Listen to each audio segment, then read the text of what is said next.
Welcome, ladies and gentlemen, and everybody inside and outside the ballpark. My name is NovedPlayer, and welcome to episode 50 of the Noved Notes podcast, where we talk about many different types of creators and communities inside of the platform. I'm your host, and today I have another special guest, one that is the VRChat nightly bartender, owner of the Midnight Bar, as well as one of the first-gen virtual market ambassadors, Midnight in Valhalla. Hi. Thank you for having me. Yeah, welcome on. Hope you're doing well. Oh, fantastic. Other than the frigid winter right now. True. Valid. It has been single digit weather for the past week and a half, so I felt that. Yeah, negative over here, like negative 18 degrees. So Oh, jeez. Canada for you. Right. Yeah, no kidding. No, even in the Midwest and in the US, it's not fun by any means. But no, welcome in. But for the general listening audience, who exactly is MidnightsinValhalla? So, funny thing about that is that it was two things. It was the Midnight, the band, and Valhalla, which was based off the game Cyberpunk Bartender Action Valhalla. And I thought, and then I'm like, what's Midnight's in Valhalla? That actually kind of works. So I kind of just went with that just sporadically while I was taking a walk. Fair enough. Well, I mean, what exactly, do you do inside the VRChat platform? Because you also do Twitch streams and, content creation and whatnot. But for the general listening audience, kind of tell them what exactly do you do? Oh, I'm basically I'm a just chatting streamer. I like to socialize and meet different people of all walks of life. I've been doing this now, technically speaking, for about 4 years. 3 years as MidnightsinValhalla, and 4 years as an older name that I'd gone and lost. It used to be one of my old MSN Gaming Zone names in the early 2000s. So yeah, haven't had that since. But yeah, just like to chat with people and get to meet people. And then I what I do is that on my streams I usually have on Thursdays, I'll be in my bar and we'll have subscribers come in, and then we just talk about certain topics, just like if you're at a bar and you're kind of just talking with the bartender and talking to your customers. Fair enough. So I guess one of the first questions I wanted to ask you. So what got you into the whole VRChat scene and kind of streaming scene? What got you into those? So, I had a friend of mine. Her name is Mira Pink. I originally was in VRChat late 2016, just before the whole Ugandan Knuckles thing happened. And I was literally just a Yoshi. That's all I was. I was just Yoshi walking around doing the and all those things with it. And then eventually, I started getting more and more into the world and just getting into VR itself. After getting through desktop for a little bit, I started delving into the OG HTC Vive, the big tanky headset, and the crazy long controllers. And so I then started doing more and more, and they started getting hip trackers, and I got into it. I kind of took a while off because I kind of burned myself out, but really all I was doing was going to work, going home, and then getting into VR for a little while. And then later on, close to about around after COVID hit and stuff like that, I was thinking about what I wanted to do with my streams, and I really love doing VR kind of stuff. So I was with one of my friends, Dream. Dream is the one who actually did some of the models of the drinks that you see in the bar. And he actually got me into the world because one of the worlds was called the game's name, Cyberpunk Bartender Action Valhalla, by Steins. And I used that for a while. And I looked around. I'm like, I like these characters. I like the game. And I wonder if I can make something out of this, just a bartending scene, but in a sick, there's Cheers, the show Cheers, the TV show. Yeah. But what if we do it in a cyberpunk with that type of style of the game and in that type of show kind of thing? And yeah, it became, something that I've been doing for a while now, and I've been really enjoying it. Oh, fair enough. You're gonna confuse some of the younger audience with that Cheers reference. So I know what Cheers is, but yeah, that's. Whew. Data dating me right there on its own right. No, but Oops, showing my boomerism. Hi, 37 here. 1887, 1987. oh man, no. Well, that's awesome, and I know vaguely about the game. I've seen tidbits here and there when it comes to like your streams and a few of the things that are in the world itself. Mhm. So I guess one of the questions that I wanted to ask in that regard. So when it came to um the Midnight Bar itself, what kind of brought that into life? Like what was kind of like the steps into bringing it to where it is now? Sure. One of the biggest reasons was actually, funny enough, the world I was mentioning by Steins. It had everything I wanted, but the thing was, it didn't have the system, the drink system that you see when you go into the world. In the game, what you do is you drag ingredients into this shaker cup, and then once you do all the necessary things, it makes a drink, depending on what's on the recipe. And in the game, the main character, her name is Jill. If you don't give her certain things, she gets to forget what customers are wanting. So then, if that happens, then it's like your memory trying to think of what they want and knowing what exactly they're trying to ask for. So I was like, okay, I need a couple of things. I need a world that's my own.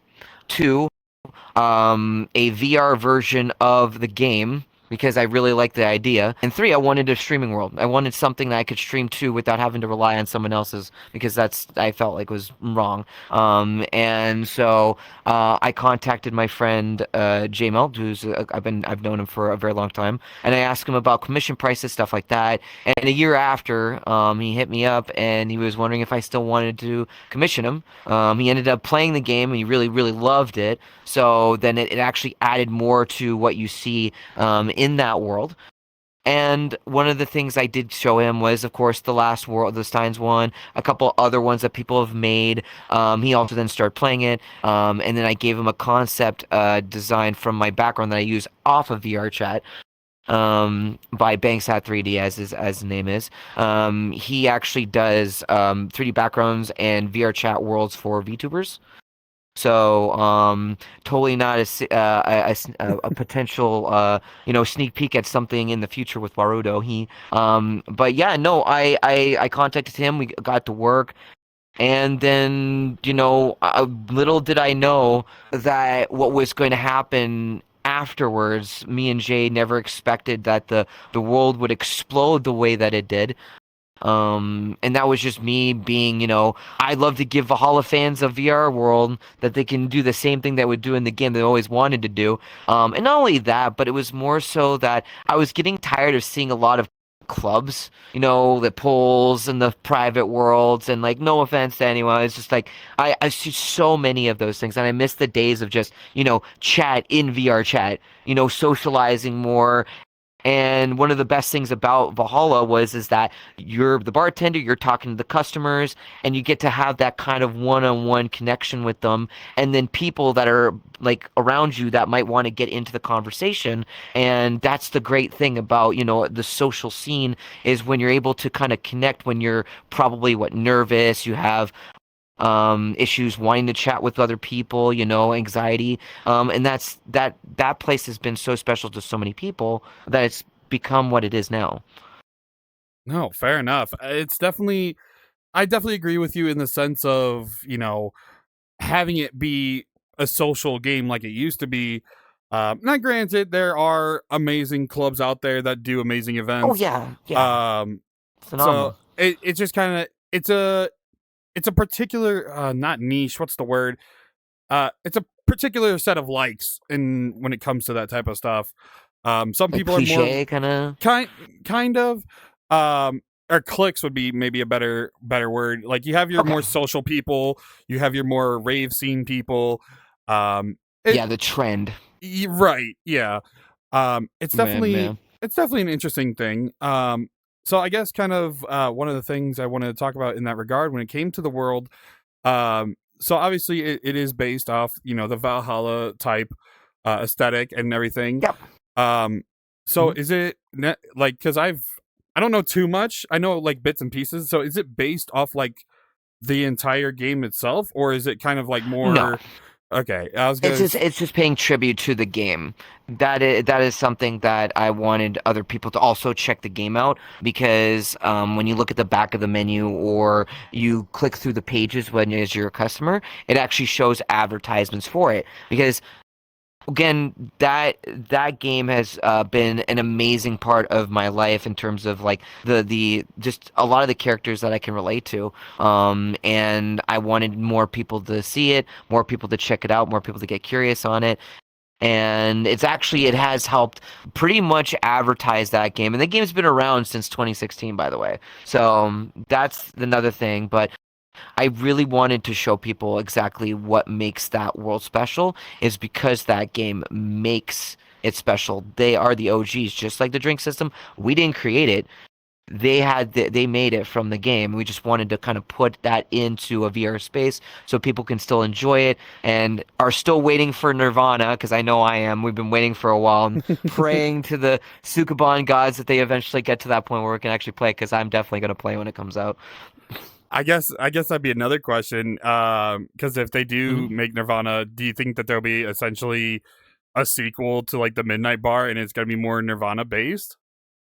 Well, maybe I'm not too far into thinking of it, because what I've been trying to do now is connect with different types of art, like world builders, to make museums of sorts, like games that have been the most innovative, the most memorable. Example, Valhalla is one of, I think it was like top 60 or top 100 best or highest rated games on Steam. Like, you can look it up and you can go through highest rated, and yeah, they're overwhelmingly positive reviews. I think 97% of them out of like 30 or 60,000 reviews are positive. So it is Wow. very, very influential. And I want to take worlds that are games that are influential and put them in a VR space, which can be kind of like a museum. And I actually have ideas for things like Earthbound. I have ideas for Final Fantasy specifically, that I was raised as a child, and to show the new generation what makes those games special to me. And also, give that type of respect that they deserve. So and also, when I do hire people, I want them to enjoy the games that they play, and then when they do, and then they build those worlds, I want that passion that they have, exactly like the game, to be shown from that too. So if they really Hmm. love it, you see how well JML did with the Midnight Bar, the love and passion that that man puts in. Which, by the way, please go check out his worlds. He just updated his Udan one, which is really really cool. It's like first person kind of like slice of life kind of thing. It's crazy. You gotta see it for yourself. But I want to support people that deserve that kind of stuff, and I couldn't have asked anyone better to have Jay make that world. Especially that the hardest thing to do in that world was that drinking system. I think he said it was like 70% of the pain was through that. He knows how to world build. He's done it all before, but when it came to that system, it was like a whole different beast. But yeah, I just want to see people enjoy, and when I hire these people, I don't want them just to get a paycheck. I want them to actually genuinely enjoy it, because then it shows off of their work when it's done. No, absolutely. 1,000% agree with you in that case. Um, I'll say it's kind of crazy because I feel like, and I could be wrong, so don't obliterate me in the comments, or obliterate me in the comments if I am incorrect, because I'll do my research as post editor. But I'm pretty sure the Midnight Bar itself was one of the first bars to have a system like that, with all of the effects and everything in mind. And obviously Hmm. there's a few more now, that have Yeah. came with like their own effect systems and mixing drink Yep. systems. But I believe Midnight Bar was one of the first, if not the first, one to do that. So I think one of the things that, funny enough, JMO was the one who decided to add the special, like the effects to it. I didn't even think about it. I was just like, you make a drink, people drink it, RP it, and stuff like that. But that man always goes one step ahead of my ideas and comes up with some really, really cool things, which I love more than anything. And even for, like, if you didn't know, like Quest players, they get like colors, they at least get something out of it so they don't get left alone. That's the thing. We want to make sure everyone's getting that experience without, cutting out the middleman and leaving people out without having fun and thinking, man, I wish I had a big screen beyond or an index or stuff like that to really experience those things. And so yeah, I never thought of it when I did. I was like, oh, this is really neat.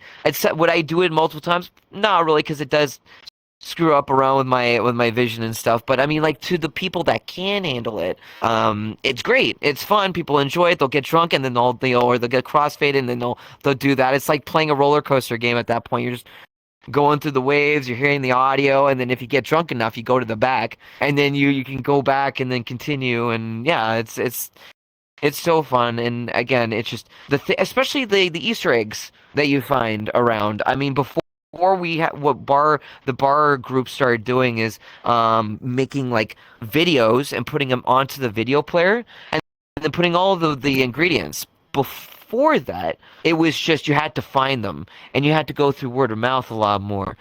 So it's amazing what people have come up with ideas and how to do it. But yes, Jima also does a lot of really cool Easter egg stuff, which is one of the other reasons why I love working with them is because of those things. It's interactive. It's a game.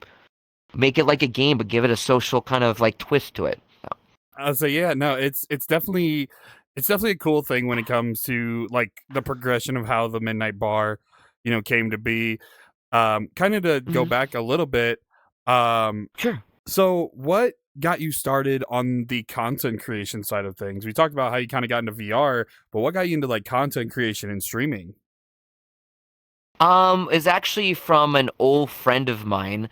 His name goes by someone. He's been a friend of mine for over like 10, 15 years. I didn't know. I honestly, I wasn't ever going to stream. I didn't think of myself as being the type of person to ever go into content creation or whatnot. To be honest with you, I wasn't trying to be the next big thing. I just, again, like I was mentioning beforehand, is I just like being a chatter. I love talking to people, getting people in a circle, and you know have conversations. Because a lot of the times that I've talked to people, they're either shit posting or being like crazy people, but then deep down inside them, once you actually get them in a conversation, they actually like they calm down and they start kind of like working with you, and then it's just like the conversation bounces back and forth, and then you get people together, and then they'll tell you, "Thank you so much. I never really get a chance to do these things because everyone's just kind of like blah, blah, blah, crazy talking and memeing and everything, and not actually just sitting." So, I eventually started doing content creation with doing the streams because my friend believed in me, and I started doing it. It took me a real long while to really get to this point. I used to play Overwatch and Genshin, so I was an Overwatch and a Genshin streamer. And after that, when I rebranded into MidnightsinValhalla, that's when I started doing the bar stuff. And I was using Jill, which is the character from the game, for about almost a year. And then I wanted to get into my own model, and I started hiring people like Tidy Flyer, who did my OG model for a while, and then Mari, which is this one right here. And yeah, it just kind of I just love talking to people, so I just made it a whole stream and a whole scene with it. Fair enough. No, that's 10 to 15 years ago is a quite a long time, especially, you know, especially in that regard. So funny enough that you mentioned the old logo or the old model, because that was actually one of the things I wanted Hmm. to bring up. So what kind of got you into the original model that you use for some of your streams and stuff? So I have a friend of mine named Marteno. I was trying to find someone that could give me an idea because I'm usually good on like you give me a whiteboard or paper and I'll give you ideas. For executing it, I suck at it. So, but so what I did was, I contacted a friend of mine through a community that I'm in, and we started talking. And my OC, the way that was made, by the way, her name is Elise Kamiko for people who want to know. She was originally based off of a character named King from King of Fighters. Mm. Thought it looked And familiar. so yeah, right. I kind of went with it. I'm like, I kind of like it because she's supposed to be the motherly type, like completely different from the actual king from that game. But it kind of just worked in with how I am, and then kind of like, of course, the drinks and stuff that Dream had with the Valhalla stuff, because when he loves something, he will start making models and avatars and stuff like that. But yeah, I Dream Theater is his full name. And you could tell he's a Dream Theater fan, just from his name, because he definitely is. But yeah, no, it just kind of like expanded, and I just wanted something for myself. I didn't want to keep taking Jill because that's their property, and I didn't want to keep, Sukupon's property and stuff like that. And I actually got to talk with the creator one time in their Discord, and they had so many people there watching me in the Discord as Jill, and I told him, I'm like, I really want to take a real life version of Valhalla and put it into, like, because I used to live in Toronto, Canada, and then I realized, you have to pay for the rents, the land values, all that, and it gets to be very, very taxing. No pun intended. But at that point, I thought, you know what? Might as well just make it in a VR space. And Kirian, who's the, of course, creator for it, really loved the idea, really wants to see people take what they've created and be something amazing, for them, because that's how Kirian is. He's a super nice guy. Almost to a point where it was like a blessing of him. So I just went along with it. And he's been in the bar. I've actually, of course, he mentioned it was different from what he envisioned, but of course, we're not trying to envision what he created, because that's his own. We don't want to do that. I love what he's done and his team. And I want to show that love by expressing that with that world to get more people to support their livelihood, because that's what I feel about. Just like what I did with my models, I wanted to give people, my model friends, livelihood, give them money to help them out in their lives. And it showed, like, definitely from my OG model to this one. And that's the best thing about it, is when you're able to stay in connection with the model friends that you make. And yeah, it's very special because you'll get things like this with them, and the trust is amazing too.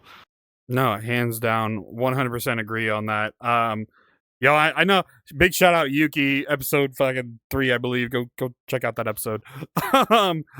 No, Yuki was one that she's the representative for the Kocho no Yakuza roleplay group, who actually helped me become what I am today. So without her, I would not. You look great. Yeah. Thanks, Yuki. If you ever see this, but no, she did phenomenal with it. Anything that I wanted, she gave me the world and everything, including like That's me great. being able to kung lao my hat across the world and it frisbee back. It's fantastic. Yeah, that's cute. But model creators are essentially one of the big things that run this platform, especially ones Yep. that are passionate about doing it. Yeah. Support model Completely agree. creators, whether it's avatar or prefabs, Yep. whatever the case may be. Support your avatar Mm-hmm. and prefab creators and your world creators too. Yep. I mean, realistically, Yeah. Oh yeah. without the Yeah. world and avatars, we wouldn't be here. So Yeah, exactly. We wouldn't have the Midnight Bar. We wouldn't have any of the amazing worlds that you even see in VRChat. Shoot, I mean, the Devouring, one example. I love that world. Very like just the horror aspect, and finding with the new persistence update is also brought out a lot of great content that we weren't able to really see much of, because a lot of it was like, copy a URL and to paste it to load it, right? But now right. you don't have to worry about that anymore. And I wish the creator of Bust to Nowhere actually did persistence with that, but I know that they stopped doing that, and I respectfully, I understand. Much love, Beyond, if you ever see this. But Big um, fan. yeah, no, it is crazy what people can do when it comes to that persistence. I mean, now I post editor, I need you to do me a favor and put a picture of the thumbnail on the screen. But there's a world that it's essentially like a Dark Souls or Souls-esque game, but it's in VRChat and it uses persistence. It's absolutely crazy. I've never seen anything like it when it comes to VRChat. I know there's some people I was with that know what I'm talking about. It's the world thumbnails here. Go. I know it's PC only, I think, but go check it out. But it's crazy that we can now look forward to this type of content. I mean, we have like Bullet Time Agent. We have we have worlds that use Argus Argus with VRC the store online. Yeah. Like that's finally a thing. We have worlds that use like credit based systems, and you don't have to like re-interlink. It's crazy. VRChat has come a long way since its humble beginnings in 2014. Yeah. I mean, it's when you think about it, like, I just recently got into that zombie survival game that just got recently updated, and I think that just got the persistence on that. And I love Call of Duty Zombies, like the OG one. I started with Call of Duty 2, but I always liked Black Ops 1 and 2 Zombies, of course.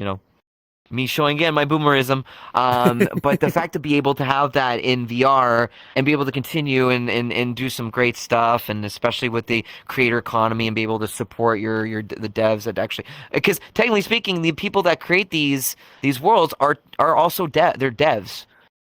Because you really in the grandest scheme of things, you're making a world, you get paid for little extra features, and then you're supporting the creators. So in that way, it really is like that. Like VRC doesn't feel like VRC now. It feels like if you remember a game called Sandbox, Sandbox from Gary Newman, who is one of the creators of or is the creator of Gary's Mod. That's what it really feels like. It feels like it's now a dev game to make devs make their own games and then use this platform to go into other great ventures and working like with other Unity. Maybe you want to try something different. Maybe you want to do Unreal Engine. But we all know how much we love Unity, because Unity is very easy to learn very quickly, I've noticed, and very friendly when it comes to that, where UE is definitely this in a way but it's a whole different kind of scene, right? So I always think if you're trying to look to be building a game, especially in Unity, I think VRChat is like a great start, in my honest opinion, to get an idea. No, hands down. I mean, Unity, I'm not gonna lie, I have a love-hate relationship with Unity for multiple reasons. But besides that point, 100% agree. Because realistically, I mean, there's so many game developers when it comes to VRChat, some that make not only VRChat stuff but also 2D and 3D games. Like for example, we just had on the last episode, I believe, if I remember correctly, post editor, feel free to correct me. We actually had Crazium, who made some of the more well-known game worlds like Spook 'em Up, and some of the social experiment worlds, like this world will be deleted in 24 hours, and this ship has 5 years of oxygen remaining. It's crazy what people can do, because not only does he make these types of worlds, but he actually does make 2D games. Which, funny enough, one of the game jams he did, he actually ported that game from a 2D platformer into VR. It's still 2D, so instead of having this 3D immersive space like what we're in now, you're facing towards I'm gonna butcher the name. It's supposed to be like Neopets. No, you're thinking of Neo Worlds, but that's another example. So to Seek the Sun, it's essentially you are this slime creature, and it uses some Mario Sunshine elements. And you kind of try to navigate through this little this game essentially. But no, Neo Worlds by Widget is another prime example of innovative things when it comes to VRChat. This list could go on and on. Fair warning. That list could go on and on. There's a lot. There's very much a lot. But that just goes to show. Just get you going. Right. Well, that just goes to show all the different types of innovations when it comes to VRChat creators. I mean, there's different types of worlds and experiences that help you experience maybe what other people experience. We now have avatars that can make you simulate what it's like to be blind. or deaf, or Mm-hmm. whatever the case may be, Or you know, drunk. or drunk. I'm gonna knock on wood. I don't know if I'd call it innovative, but yeah, It's an experience for people who, like myself, who can't really drink alcohol because I have a medical condition. I have a thing called hemophilia, which for people who don't know is a blood condition. Blood thinning is not good. That's why I can't take ibuprofen because it thins blood, and that can be in the brain. So, things like that is again an accessibility thing. And to be able to like feel what that is like is just surreal, very, very surreal. And the fact that developers or world builders are able to even come up with these kind of things is mind-boggling to me, who, like I said, only can write stuff on a whiteboard or a piece of paper or whatever and be like, how the heck did you do that, so it's amazing. No, 100%. It's very much a blessing when it comes to the amount of talent and passion when it comes to this platform. Which is why I'm Mhm. so honored to talk to all of these different types of creators, because I get to, because at the end of the day, right, we're all just people that are passionate about what we do, and we're all a bunch of nerds that like to do cool stuff. That's Mhm. that's the long story short of it. Um, so I guess kind of to go back into topic a little bit. Yeah, of course. It happens. No, you're good. Yappers be yappers. No, you're all good. It happens a lot with this podcast. That's why I always Sorry, tell. just chatting streamers showing off their just chatting skills. Hello, everyone. Just want to pause the episode real quick. I want to thank you all so much for watching this far. If you are interested in doing some of the events and other things that are up and coming, make sure to join the VRC group, the Noved Squad VRC group at NOVED.6608. As well as go check out some of my other socials. We have Blue Sky, Twitter, all that type of stuff. So make sure you go check all that out. Want to thank you all so much for watching. Let's get back into the episode. Woo! So I guess kind of one of the things that I also do want to touch base on. So you actually were one of the first gen for the North American side of VCAT ambassadors. So I get so what was that experience like? What kind of got you to apply, and what made you essentially become one, and how was the experience? So, funny you mentioned that. I was just one night, I was like, okay, I was one of the people who really wanted a virtual market like ambassador program. I really wanted that because I feel like being able to show how much you love the product, love the events that they bring, and just the overall experience that they have. As a representative, it was something I strongly suggested for them multiple times. And when it happened, I was like elated. I was like, perfect. So, funny me being self-doubting, because I can be very self-doubting. I just threw myself in there. I'm like, okay, I'm probably not going to get anything. And funny enough, I wasn't going to make it, but then Shadow, who's one of my good friends now, who works with VCAT, when he saw my name, he's like, get him in. I don't care, just get him in. And I was actually the one other that got in as the last one, so I was very, very honored about that. But to your question, I have been doing VCAT since summer 2021. I was invited by Little Yui, who used to work with Virtual Market for a while. She was VKitchen. And she invited me into it because she thought I had potential and she thought it would be great to have me in. So I was like, sure. So I got into the collab streamer program, which is basically, every time that there's a VCAT that happens, you can sign up and then they'll put your name out in the collaborator like section of the website, and they'll give you a world to go to first, and then after that they'll let you do whatever after that, because they want those people that follow them, they're following, to know exactly what VCAT is. And that's just example of what an ambassador is, just up one. So I really liked it, and I wanted to keep doing it, and I wanted to give it a try too, because I knew for a fact that it was going to be intimidating. I was nervous when I got through. Like there was some times where I'm like, I don't know what I'm doing. I love streaming VKit, and I want to represent VKit through the streams that I do with the people that know me. And because it is for creators by creators that this whole VKit thing happened in the first place, which God bless them for because it's so cool. And it helped even more so after COVID hit. So because a lot of people could still shop and get like physical products to like assets to artwork, all that and so on and so forth, advertising your content. And so eventually afterwards, when I started doing more and more, I got to know some of the creators, some of the people I actually originally knew that ended up being in there, and we actually bonded a lot more. And like people like Ayumi, TFM Johnny, Yuzu, freaking Corbell, love Corbell to death, Clyde Machine, so many other people. There's so many people. Oh my goodness.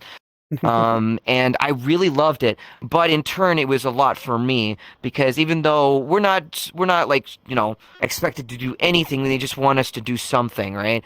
But it felt to me that it was getting a little bit stressful for me. So I was going to reapply this year. But then I decided I kind of want to focus on more work. So I announced it yesterday on my stream that I decided to not reapply for this. Though, I will still be first gen. Of course, my tag will still be there, and I'll definitely help if they ever need to because that is important. But a lot of my community that we do together is my priority, and I want to make sure that they know that I could go in and I knew for some reason when I was doing it that I was spending more time in my work and in my community than not with myself and some of my friends. So then I wanted to try and find a balance with that because, yeah, if you really don't have much of that and you love VCAT and you've been there before, go for it. 100%. Everyone's wonderful there. The virtual market has been so good to me. They've been taking care of me. The staff like Lun and Shadow River and, of course, Shadow. They've been just so amazing. And I want all the next gen because we're supposed to have the applications for the next generation. So all the people that who I've talked to, you better be signing up because I'll be definitely keeping an eye on you if you haven't. But it's such a fun experience. So I believe as this episode has aired, I believe the applications have officially closed when this episode does air. So hopefully y'all signed up. Hopefully y'all signed up because I believe this will be going out on the first weekend of February if I have my scheduling correct. So I believe January 31st or 30th, whatever the last day of January is, I think is the last day for it. So yeah. Sorry, if you're watching this episode now, you may have missed the deadline. You may have missed the deadline. Hey, there's always next year. There is always next year. That is true. But no, yeah, I was gonna say. So, because you've done, the ambassador program for the first gen, I guess what was kind of one of your favorite moments when it came to being a VCAT ambassador? The first time when I started really doing it was during VCAT summer of last year. And it was during VCAT Reel. We ended up getting a poster of all our models put onto a actual poster on the pillar in Agava, and it was so cool. I was like, "What?" I showed Mari, which again, my 3D model bestie. I showed her it, and she was so excited. She showed her parents, and then her parents got so excited that her parents went to her town and started sharing that her work and stuff. And apparently now I'm known in her town. That's so cool. But it's crazy to me to think that all my friends and everyone got their own poster, and I can only imagine the way that I was feeling, the way they were feeling, to know that they are out there in real life in Japan of all things, and have their model right out there for people to see. It's just that is so cool. I never thought ever the amount of great people that I've connected with, the amount of collaborations that I've done with so many people, and again the staff. it's such wonderful, and again, I will definitely be working with them again. I definitely will be doing collaborative streamers with them again because I want to. I don't even think I need to, but I could always ask Chad. But I mean, like knowing them, they know me, so I just do it, and then they're like, "Here you go, first gen." But that's just something I'm just thinking. But yeah, no, they've. It's just it was such a wonderful experience during that summer, and that's actually when I debuted my outfit. So yeah. Yeah. And it's kind of funny you mentioned the VCat real side of things, because Lun was actually the one that had told me like, oh, you should submit a picture of you falling for the giant one, and I'm like, all right, I'll guess I'll do it. And sure enough, it got added. It was almost near the center of like the whirlpool of people, and it looked like from the perspective of the picture, I was like one of the first 10 that gotten warped into there. I'm like, yo, that's me. And then I saw that it was in Japan, and I'm like, bro, this like what? Like that was insane. It's surreal, right? It was crazy, and not to mention like I was also invited by DeathMap to actually participate in the VCat walks where you were in VR and you got to experience the actual live event by getting carried around. Yep. Like it was nuts. That was cool. Yeah, Like I did mine for December too. So that was it was only I think it was like we only had like maybe 10, 15 minutes with it. Yeah. And I would have loved to have spent more time with it because meeting people and them seeing us walking around the venue, I it was such a wonderful thing. But it was kind of nerve-wracking because I was like, am I supposed to do anything else? Like, no, it's just hi and getting to know people and stuff. So sorry, go ahead. No, you're good. No, you're good. You're good. No, I would say it was definitely a surreal experience to say the least. Even if okay, my Japanese is not that great. I'll keep it a $150. I know it's not that great. I'm working on it, but I could understand somewhat, like because not only did we do the VCat walk, but Project Community actually had their own little booth at the event, and we had our own portal for our staff, and big shout out to Lun, by the way, for helping us. Yeah. The person that was originally supposed to, they had fallen ill the day of the event, and couldn't be there. Remember. Yeah. So Lun was a huge help in making sure that we had everything set up. Big shout out to Lun if you ever see this. But to kind of get to experience that on multiple fronts was really cool, and I will never forget that experience. Hopefully more in the future. We'll see. But yeah, no, I'll say so.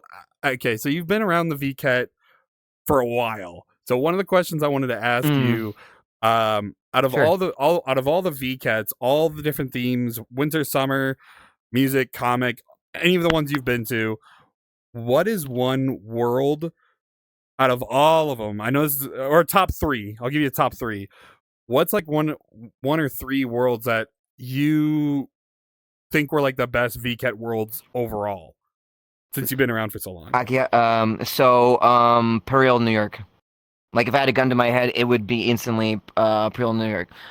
So VCat has, for people who don't know, VCat has corporate worlds called Pariel, and they have 3 of them every time they do it. And after VCat is done, then they're gone. Like you can't go back to them anymore. The other worlds will stay, but the ones that are corporate ones, they will disappear. But from all of them, it's definitely New York, and it's not just because my name was actually in the because when I was doing my first collabs with them too, my name was actually on the board in there with my old concept art that I had, or my OC character sheet, and I gave them that for my profile picture, because of course you gotta have a profile picture to represent yourself. So I saw that, it was really cool, but no. Oh, I loved, you had Times Square, and you got to like bike and stuff because they had the bikes and you can move around. I think it was a surf. I think it might have been a hoverboard. I think it was a bike though. I know there was bikes, but I think also there was a hoverboard. But it was simple. You started off on the boat, and like a cruise, like not a cruise, but like tour boat, or a ferry, and you had a helicopter. And you would take the helicopter, and then it would go into a kind of like a mask of the logo, to fade in and then fade out, or fade out and fade in, and then you're in New York. And then you just see the logo come up saying, Pearl, New York, summer 2021, all that. Coolest world to date. There's so many great other worlds, but number one, definitely it would be New York, for sure. Fair enough. Yeah, I'll say. I mean that's going back. Funny enough, a lot of VRChat players don't remember that far back. So that's unfortunately there's not going to be any footage on the screen because the world don't exist no more. I'm sorry. If you were there, you were there. There might be pictures somewhere. I'll have to do some scrounging around for some pictures. If you find one, there you go. Yeah, somewhere here, I don't know. Somewhere on the screen. Put it on my face. Go ahead. But no, that's I do remember the Parareal New York. That is a throwback. Actually, I kind of forgot about that one, to be honest. Because I mean, as you stated though, like all these worlds, they're only for that year and then they're gone. So yep. It's hard to retract those memories unless if they like stuck to you forever. Yeah, exactly. Like you only get 3 weeks, like 2-3 weeks of it, and then it's like there they go. Sometimes you will get ones like another good. Actually, I can throw in another one. Las Vegas. They did 2 of them. They actually did 2 of the of Vegas, and then 3 would be actually Dubai. Again, sorry, I love all the ones that we've seen. I also like the Nanachi kind of like one of the volcano one where you can fish the fish and stuff, and then the minecart ride, that was really cool. But I love the Parareal ones. They're just absolutely unbelievable how well made they are. Sometimes they're like there's so much they're doing, and then you realize they might have some bugs, like FPS issues when you look at a certain point or a memory leak and stuff. And sometimes it doesn't even come up until when you think you've gotten everything, and then you finally push it live, and then all of a sudden there's issues. Never fails. It's like my experience in streams. I think I have everything ready, and then something goes scuff. Every time. Every time.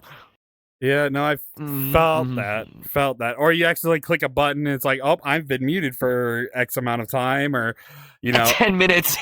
Oh my gosh. Yeah, that's awkward. Oopsie. Like, and then you have to play it off like, oh no, I've just been so enthralled with what's going on, or you just admit to it, one or the other. Depends on the situation.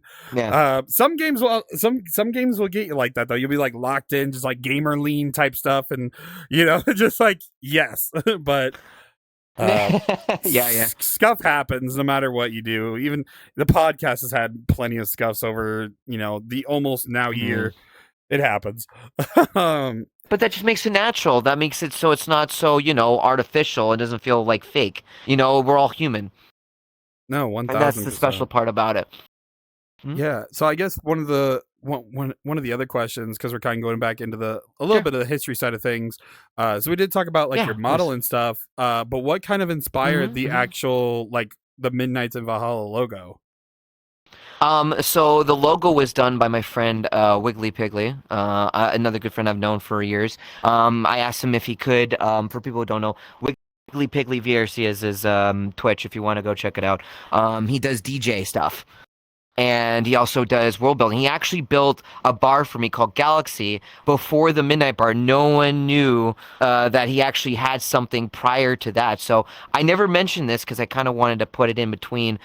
But there was issues with the world after a while. We used it for a bit, and then it just got really bad, and it just stressed him out so much. So I just kind of wanted to give him a break. And that's when I really got into dealing with Jmail for my stuff. But he's got other plans in the future that he wants to get into. So down the road, you might even see another bar world by him. We had an idea for a train world too, where each train is basically a different type of bar from different eras. So if you wanted to go on a train car that's like cyberpunk, you got that. If you want 1920s, you got that. If you want a modern, to this date kind of year in 2000-ish, you got that. And we want to make it where you can change the car to you see fit, and it will change the way people will see it. They'll all see it, and you have to do it at the beginning. Like if you're hosting it, you choose the bar cars, and then that's it so that it's, because you're hosting it.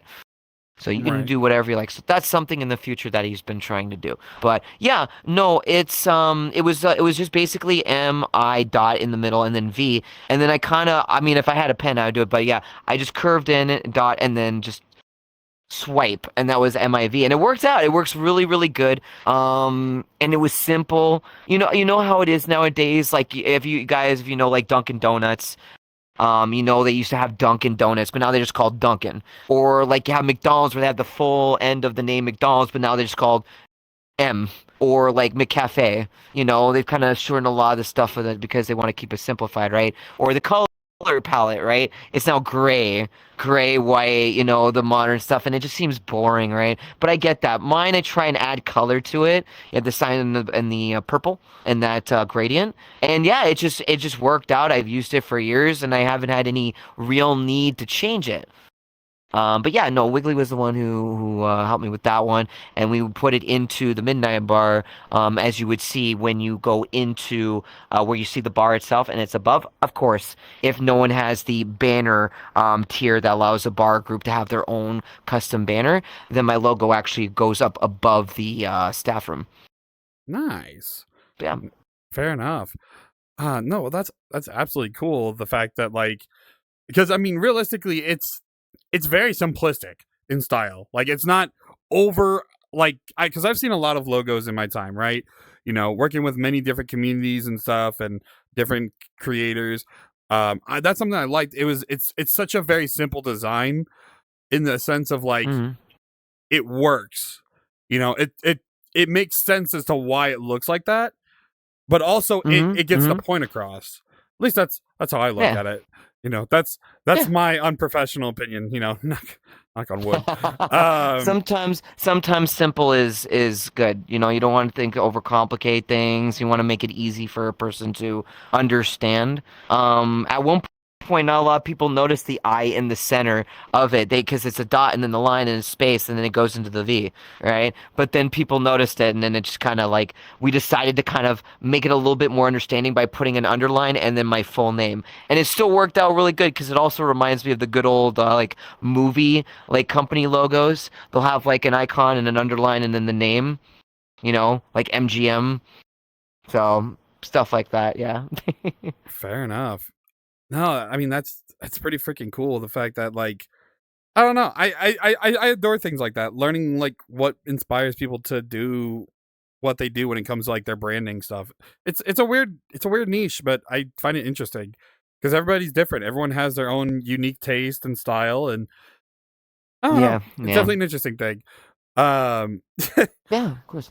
Because obviously, with the world not obviously being under your name, but under the person that created it, to have to have your logo just kind of plastered there, obviously is really cool to say the least. And that way, like you said, if they don't have the little banner thing, they're like, oh look, person name, right something there. like that. Posters in the back too of my merch stuff. I'll have my merch stuff on the back, and I'll have a link tree. And a QR code, and you can click it, if you're on desktop, of course. And then you can go and check out my all my socials and stores. I totally don't have a body pillow in my OC either. Don't worry about that one. I can't put that one on screen. I've already looked into it. YouTube will break my legs. YouTube and Spotify and all the other stuff. You figure it out. Yes. That's of course the joke. But it's there, and I mean, JMelt makes a really good living off of it, which I'm again, I wanted him to be successful. The man's done so much work for the community and had decent numbers, but he was trying to find a perfect world that would actually get him off that stagnation and kind of plateau him.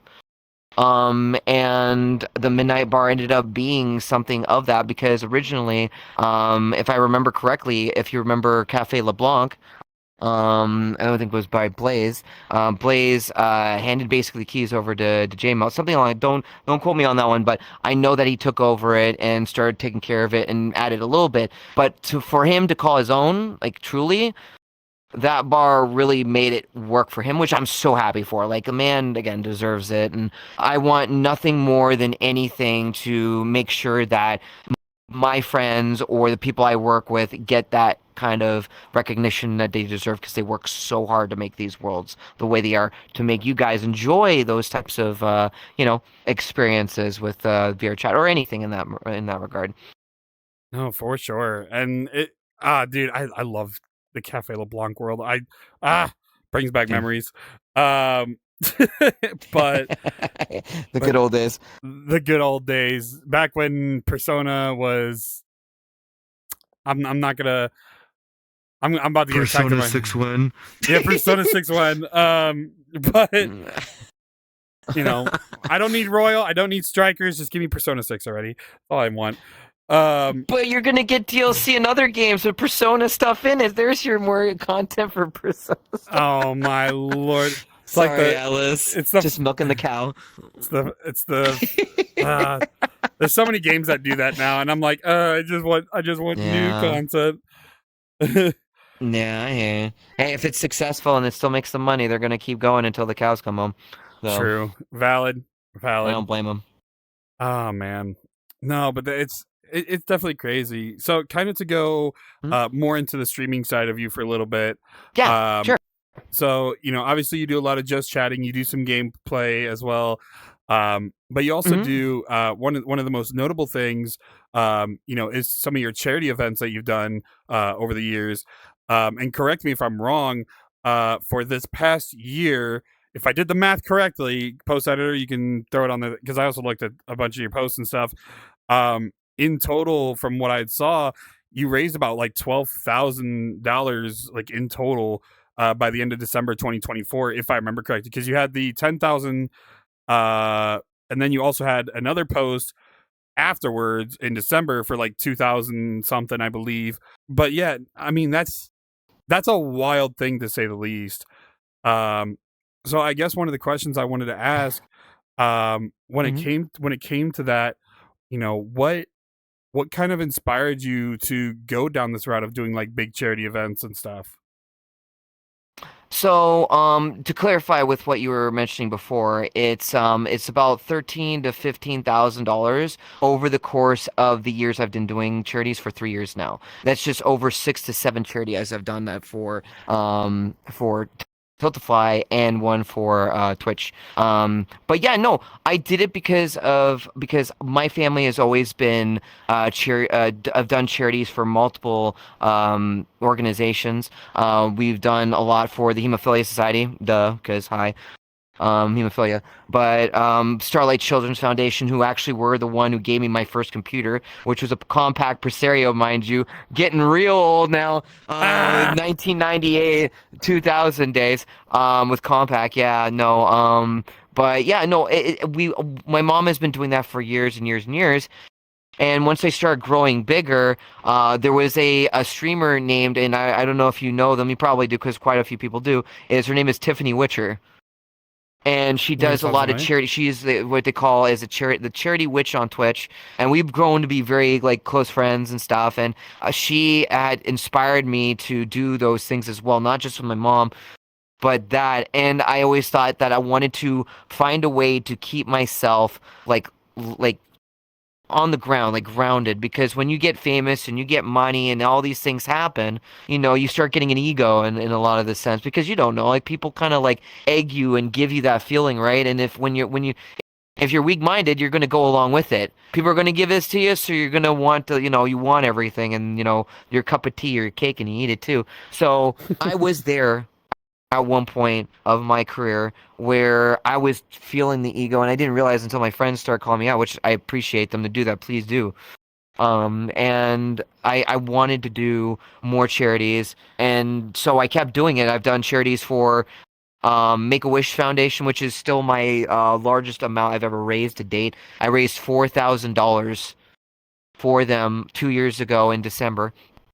And then St. Jude's Children's Foundation, Starlight Children's Foundation, Sick Kids Hospital here in Toronto, and many, many more, many more. And I actually got from Tiltify a flag of my achievements and little pins of 7.5K raise, 10K raise, stuff like that. So, it's still blows my mind that I even got to that number.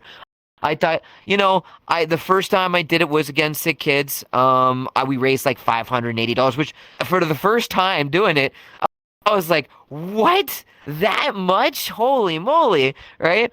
And then it started just growing, and we started getting thousands and then thousands, and it would start going to a point. And so I really believe that as like communities, we're there for each other, and I want nothing but the best for our future kids, our future people that have gone through a lot of complications. Again, leukemia, lymphoma. By the way, fuck cancer.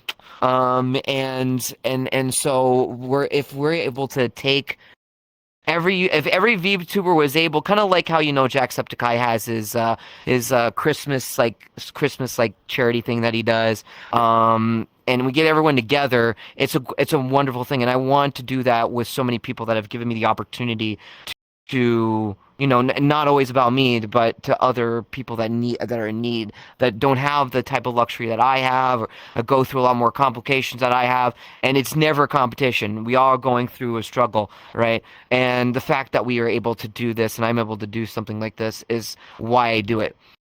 It's I feel like I have a duty. I don't have to, doing charities is optional. You never have to do them. But I just feel like it's the right thing to do, especially when I have this ability and this kind of power in my community that I have to do some good things for people. No, 1,000%. And that's one of the biggest things, at least in my opinion, when it comes to like VTubers and VR chatters alike. We are probably one of the hardest forces when it comes to individuals and creators when it comes to that, because we have organizations in events groups in this platform that hold these giant festivals that are all benefited like for charities and stuff. Big shout out Corbell, Scout the Goldie. There's a bunch. Like I could go on and on and on. But big shout out to like people like them, because they've raised thousands of dollars, and all of it, just to throw a giant music festival where people can enjoy music and support charities. It's crazy what it's crazy what we as VRChat can do in that regard. This is also me not teasing something that's coming early October. Stay tuned. But go check out Scout the Goldie's episode. I'll throw a thumbnail down there. Go check it out. But shameless plug, yeah, but not shameless because it's good for a good time. Yeah. Well, if it's relevant, but no, it's yeah, of course. It's crazy what we can do in that regard. Especially when it brings the community together and shows a positive light on the community. Because obviously nobody has to donate. They can just enjoy whatever they're enjoying. Obviously subathons sharing the link. Thing. Yeah, they can share sharing the link is even. Yeah, and that's even more powerful than even paying money if you can. If you can't, then sharing a link is just as valuable, right? 1,000%. Yeah, no, and it's crazy how much we as a community can bring people together for a good cause. That's the point essentially I'm trying to make with that. It's definitely crazy, and it's even harder, at least in my opinion. I feel like it's even harder for like streamers and VTubers, because unless you have that said following, it's not, it's on the same level of hardness, but it's a different avenue. You got to advertise in different ways. Right. Mainly social media and word of mouth, whatever the case may be. I don't know. That's a weird topic to talk about, but that's more like business. That's more like business side. That's like, in marketing, but it's not my strong suit. It's part of the thing, right? Like, I mean, the only way for people to understand and know is by advertising the product that you're trying to sell. Right? Whether it's a product or it's something with charities. I know there's like a fine line between where is, humble brags to shilling. right? Like where is that fine line? And it's difficult. Like me, I mean, I'll talk about my brands and stuff like that, but even me when I do it, I feel kind of, I don't know why, I feel kind of disgusted to myself because I hate having to say, hey, here's the segue to my sponsor, blah blah blah, right? Because I'm, as someone who's used to work for retail for like 5 years, with Future Shop, Canadian Best Buy for people who don't know, Future Shop, and I have always sold to customers, right? So putting that into my community, they understand. Like, I mean, I think we all understand at this point in time now that you have to make a living. Most people are making this either into a job, something that's going to, help their family out, help them out, and getting away from how people are treated nowadays in the work field, like, people in entry level jobs I don't get work because they don't have experience, which makes no sense.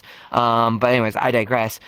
And so it doesn't matter. It's not, you're selling it to to know people about these charities. Either you again share a link or you share the name of it, and you get the ball rolling, and you're doing it for a good cause, and you continuously do it because you believe in it, right? I mean, I would never sell a product if I didn't believe in it. If they told me I should sell a product that I didn't like, I'm not going to sell it to a customer because how fair is that to them? They're going to suffer the reason why it's bad, and I don't want that, right? So again, a fine line. No, hands down. It's definitely a crazy thing. But here we are in 2025 doing the thing, doing amazing stuff, and what the hell? Like it doesn't hurt to do it. Give it a shot. No, what 1000%. You miss 100% of the shots you don't take, Wayne Gretzky. Yep, true. Valid. Yep. Valid. Anyway, Canadian again. Oh man. No, but it's definitely a cool thing when it comes to, all the charity side of things. I realistically I wish we could see more of it, but I feel like at the same time, if it happens too often, people won't have, the willpower at a certain point. Of course. They get annoyed and then they kind of just don't want to have to do anything with it because they see it so much, like Raid Shadow Legends. Sorry, I gotta like so many times I've seen it. Darn, there goes the sponsor. No, I'm kidding. I'm not sponsored. I'm not sponsored. Not yet, anyway. Funny jam. Yeah. I thought you were. That's amazing. Really, you deserve it. Nah. Well, okay. Let me rephrase. A while back, I had a Raid sponsored stream, but that was it. That was the last of it. That's fine. No, the podcast is I'm not only giving a funny joke plug. Don't worry. If you do, Rachel, I'm not gonna like say, "Oh my God, you're doing that." Ew, no, I'm not gonna do that. No, the sponsor. Stay tuned for season 2. It might not be a full sponsor, but there's some cool things coming out that may sponsor the podcast that people can enjoy in their lovely homes. If that wasn't a good enough tease, then you'll have to wait and see. Figure it out. You'll have to figure it out. There's your clue. Just stay tuned for 52. There will be a special mid roll. That's all you got to wait for. But back in the topic. Yes. Of course. So funny enough, we are running actually a little bit over time, which is completely fine. My post editor, aka I'm so sorry. Future. No, you are 100% fine. But as kind of as a final question before we do the outro and tell people where you can find you. What is something that we can expect from you when it comes to this upcoming year in 2025? Like, you have anything in the works, that potential tease per se? Well, technically speaking, I did tease something earlier during the month. So, if you haven't, if you need to, hear it again, just go back through the podcast, and you should be able to find it. But, viewer retention, let's go. Yeah. You gotta have that kind of thing to get people back and say, "Oh, did I miss it?" And it's always fun to kind of tease people by interacting. Again, interaction's key. Being how everyone nowadays is kind of like, a bit lazier now because I mean technology is what it is. We got phones now. Back then we didn't have phones. We had newspapers, actual newspapers and stuff. God, sorry again, boomer. But anyways, I sell it's just newspapers. What do you mean? yeah. No, hey, Ah. paper all back in the day, sending out and throwing them into the people's neighborhoods. But yeah, no. Keep an eye open. Again, I want to like emphasize to you guys is that what I want to do is nothing more than be there with the community that I have and people that find me, and to also pay tribute to a lot of the games that I've been raised on. And I want to work with more amazing world builders, and actually kind of come up with some really cool stuff that you might see in VRChat. Some maybe this year, maybe next year, but I can tell you that there is a new outfit that I have planned coming up very soon. So, yeah, something to check out maybe sometime soon. Yeah. Fair enough. No, I mean, of course, make sure to stay tuned. Of course, make sure to pop into the bar every once in a while. But Please do. yeah. First and foremost, thank you so much for coming on the podcast and kind of showcasing all your stuff. And Thank you. talking to my goofy ass for an hour. Hey, we're both goofy goobers. Valid. So before we do end things off, I do want to give you a spot to tell the people where they can find you, all the links, literally any place. Wow, that was hard to say. Any place that they can find you. But yeah, let them know where they can find you. Sure. Again, my name is MidnightsinValhalla. You can find me on Twitch, twitch.tv/MidnightsinValhalla, or you can also find me on YouTube. I do dual streams, so youtube.com/MidnightsinValhalla. You can also find my link tree, of course, which will be somewhere here, with all my other socials, my Twitter, my Blue Sky, you name it. And yeah, again, thank you so much for having me, and I wish you all the best. Congratulations on the new the New Year's thing. That's was really cool, and seeing like thrive in that. Like there's one of the friendliest people I've actually met on this platform. So unbelievable, super nice. Yeah, Shucks. Again, thank you for having me, Novid. No, of course. No, it was a blast having you on. And of course, all these links will be down in the description. So make sure to go follow Midnight and all the things, all the social medias, all the streaming platforms. But yeah. And of course, for those that are watching, leave a comment down below. What's your favorite part about the Midnight Bar? That's gonna be your comment for this week. Yeah. What's your favorite part about the Midnight Bar? But of course, I'm totally not going to be reading them. Maybe. Fair. But of course, with that, I want to thank you all so much for watching, listening, depending on what platform you're on. If you did enjoy what we talked about, feel free to hit that like button. And if you're coming back to see some of the other episodes, why not hit that subscribe button? You're already coming back anyway. But with that, I want to thank you all so much for tuning in to episode 50 of the podcast. But yeah, with that, thank you all so much for watching, listening, and I'll see you in the next episode. Take care and peace. Bye-bye. Welcome, ladies and gentlemen, to Noved Notes.